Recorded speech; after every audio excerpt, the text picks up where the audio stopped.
I'd like to thank the Academy for honoring and showcasing pure talent. All right, I'm making myself sick. Okay, numbers. How many of you have gotten into this profession for your sheer, unadulterated, blinding passion for math? Me neither. Math for me is a gigantic pain in the arse. And here's the thing. For those of you who, like me, find math akin to waterboarding, I have but 3 words. Suck it up.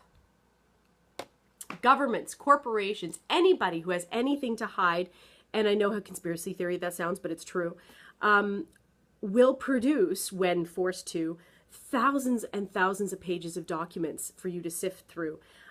Pages that are complicated, convoluted, and just freaking boring.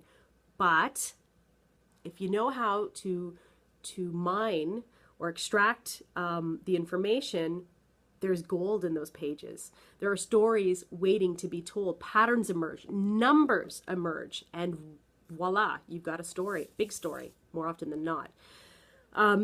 Lindsay Fitzgerald, Nicole Thompson, and I had the very great privilege of being mentored by Robert Cribb, who's an investigative journalist for the Toronto Star and one of the greats in our time. We dug through a hell of a lot of documents for this story that you're about to go through. We charted figures. We built this very beautiful spreadsheet that told a few stories. And I really believe that those numbers, those figures, impacted the heartbreaking stories in our piece. Listen, the best stories have numbers and data behind them.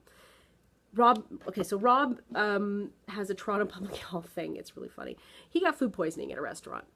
So after he passed through the night or two where he wanted to die, as one does when you have food poisoning, called Toronto Public Health and asked for the inspection report for that restaurant. As a member of the public, you have a right to ask Toronto Public Health for very many things. But the person on the phone said, "I'm sorry, sir, that's privileged information. It's proprietary." And Rob said, "Proprietary. So I, as a member of the public, calling you a member who works for the public, aren't going to give me that information because it's proprietary." She said, "Yes." So he goes through this a couple more times, I suspect extremely sarcastically. And in the end, he said, "Fuck you. I'm going to ask for all inspection reports of all restaurants in Toronto dating back a certain amount." And he did this through an FOI. He sorted through all that stuff and came up with a whole lot of failings with public health inspection. Basically, health inspectors would go for the 3rd time to a restaurant and say, "Listen, I told you to get rid of that rat poo." Sorry, I won't get too detailed because I'm sure some of you want to eat dinner. "I mean it this time. I'll shut you down. I mean it." And so Rob wrote this story. There's a couple other funny things that go with it, but I'll spare you. Anyway, so as a result, Toronto Public Health created that pass-fail system. I think it's called Dine Safe program. You'll see those little, the green pass-fail signs outside restaurants. So you know that it has passed rigorous health inspection. The type of health inspection was also changed as a result of his stories.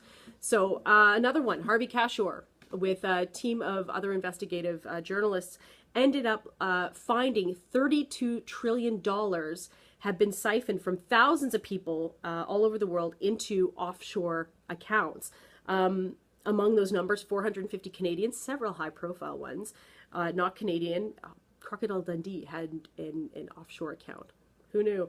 Anyway, what I'm saying is there are golden stories if you can just get into the data and know how to collect it and figure it out. Now, listen, if you don't want to do it, fine. More business for me. But if you do, there's gold. There's some amazing stories to be told that have been told and will continue to be told. So there, I have thus imparted my grandiose wisdom upon you all. Listen to Lisa. She's amazing. Eat some vegetables from time to time. And Lisa, thank you so much for letting me film myself. Appreciate it. No, thank you for letting me do this. And it's an honor that you're going to be going through our story. It means a lot. Thank you. Bye, everybody. Listen to Lisa.